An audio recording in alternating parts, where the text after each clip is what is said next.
You're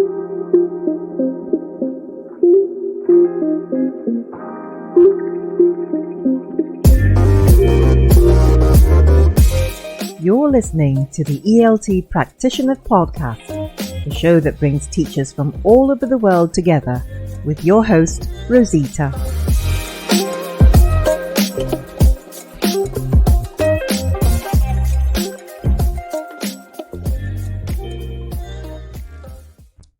Hi, welcome to yet another episode on the ELT Practitioner. This time we're going to take a look at how to engage students on Zoom. Now, not so long ago, I embarked on a project that involved teaching a group of elementary level English diploma students at higher education. Now, these classes were meant to be delivered completely online via a meeting platform called Zoom. Students and teacher gathered for 5.5 hours each day for English lessons, with a 45-minute break in between.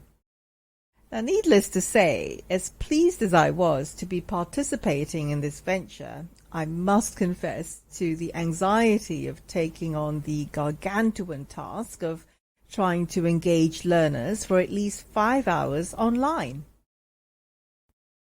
Prior to the first lesson, I made sure that I had planned my lesson meticulously and prepared an arsenal of materials to fill up the hours. I may have overplanned my lesson, but in my mind, it was better to be over-prepared than under. So I was nervous to meet my students, as I always am with any first lesson. I asked myself, what were they like? But I shoved aside any sort of assumptions of my group of learners and organized for a positive first impression. Thankfully, my first lesson went well with my class, which involved learners from mostly China, one Moroccan and one Vietnamese. Now, I was faced with the challenge of how to keep the learning momentum for 5 hours each day for 6 weeks. Being a veteran teacher, I was already very familiar with managing the classroom in a physical space. Online, I was confronted with several hurdles. Number one, how do I break them up for pair and group work? There are no physical tables where students could get up and move at the snap of my fingers. Number two, how do I implement jigsaw listening and reading activities where in the physical world students receive different cutouts and complete their missing information respectively without the others having a peek at the answers? Number three, how do I conduct individual interviews during mock speaking tests while keeping the others busy? Number four, how do I facilitate games virtually as I would in a physical classroom? And number five, how do I employ remote proctoring during tests and examinations? Now, as there was no training involved, save for a couple of fleeting induction sessions, I convinced myself that the best learning opportunity usually comes in the form of trial and error. And the learning for me did not disappoint. Prior to this, my experience with Zoom had only been as host, assigning remote control to students for interactive participation and the occasional breakout room for private discussions. I had taught both adult and young learners on this platform, and lessons usually lasted for an hour or two at the most, never for 5 consecutive hours. So after 6 weeks of experimentation and discovery, I have learned that, number one, breakout rooms on Zoom serve as virtual discussion tables for learners. Students need to be familiar with the habit of doing pair and group work early. Now, this will save a lot of time and effort in future without the lecturer having to explain how breakout rooms work and having to deal with students who do not know what to do when pair or group tasks start. Breakout rooms may require some initial monitoring, but if students are independent enough to be able to manage tasks on their own without frequent prompting, then the lecturer may be free to move around from room to room to assist students. Now, this setup is very similar to the teacher flitting from one table to another when supervising learner-centered activities. At the same time, I was pleasantly surprised to discover that I could not only shuffle the students to work with different partners or group members, but I could also assign these roles manually. Towards the end of the course, as soon as I opened up the breakout rooms, students immediately knew what they had to do once they entered their rooms. Number 2, depending on the university or school they are in, hosts may or may not have the authority to send files to students via the chat box. Now, screen sharing to all breakout rooms may not work if student A has to have a different worksheet from student B or C.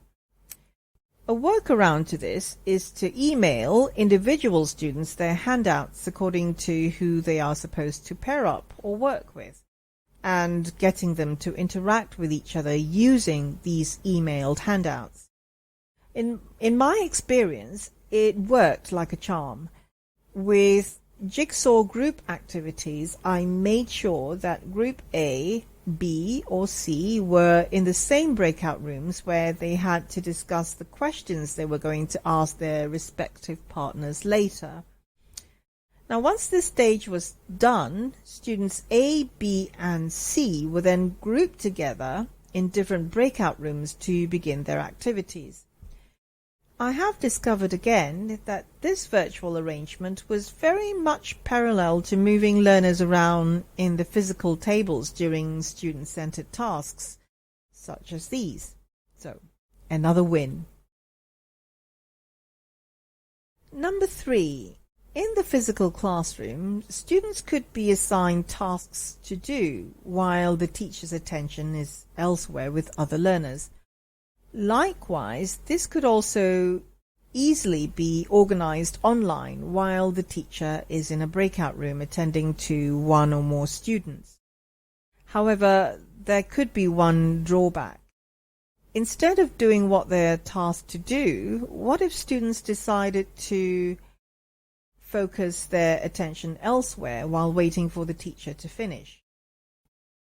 If this becomes an issue, then one possible solution would be to use a platform such as Socrative, where the lecturer or teacher is able to see in real time whether or not students are attempting the tasks assigned to them and how they perform as they do their tasks.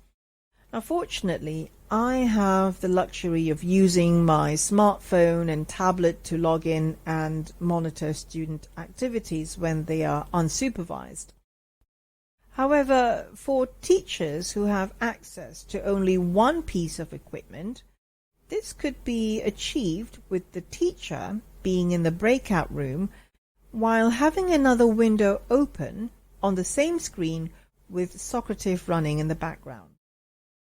A word to the wise: using Socrative necessitates some preparation on the teacher's part to produce the exercises that students need to complete on this platform. Number 4. 5 hours is unquestionably far too long for anyone to be sitting or standing facing a screen. As such, it is imperative for students to take consistent breaks to be able to concentrate for such long periods of time. Apart from varying my activities during lessons, including incorporating Kahoots at regular intervals, I have discovered that many of the games that are usually implemented in the physical space could also be done in the virtual classroom. Classics such as board pelmanism, hangman, dice of fortune, and the traditional board games can be integrated virtually into online lessons. Note that, however, some of the games may require the host to allow participants to control the screen remotely. Number 5. At the end of the term, students had to sit for a summative assessment in the form of a main exam, which was to be conducted completely online. Now, the exam policy dictated that candidates had to utilize 2 pieces of equipment, one with a camera to be used as a tool for invigilation, and the other with a screen for the candidate to complete the exam. An example perspective setup could look like this, with the camera behind the student, hands on the keyboard, and the computer screen visibly positioned.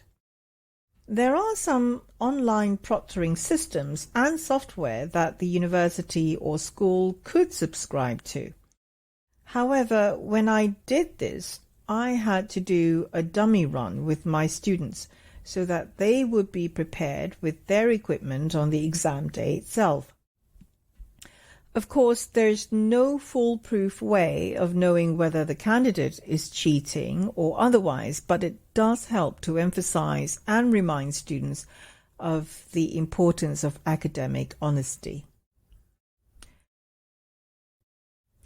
So, to sum up, as intense as the term was, I truly enjoyed the experience, and it was lovely interacting with people who were kind enough to sit through the lessons patiently with me. It was a relatively high learning curve for me, but certainly one I would not hesitate to experience again. Thanks for joining us this week on Reflections of an ELT Practitioner. Make sure that you visit the website at eltpractitioner.com, where you can subscribe to the show on Apple Podcast or Spotify so you'll never miss a show. While you're at it, if you have found value in this show, we'd appreciate it if you'd simply tell a friend about the show.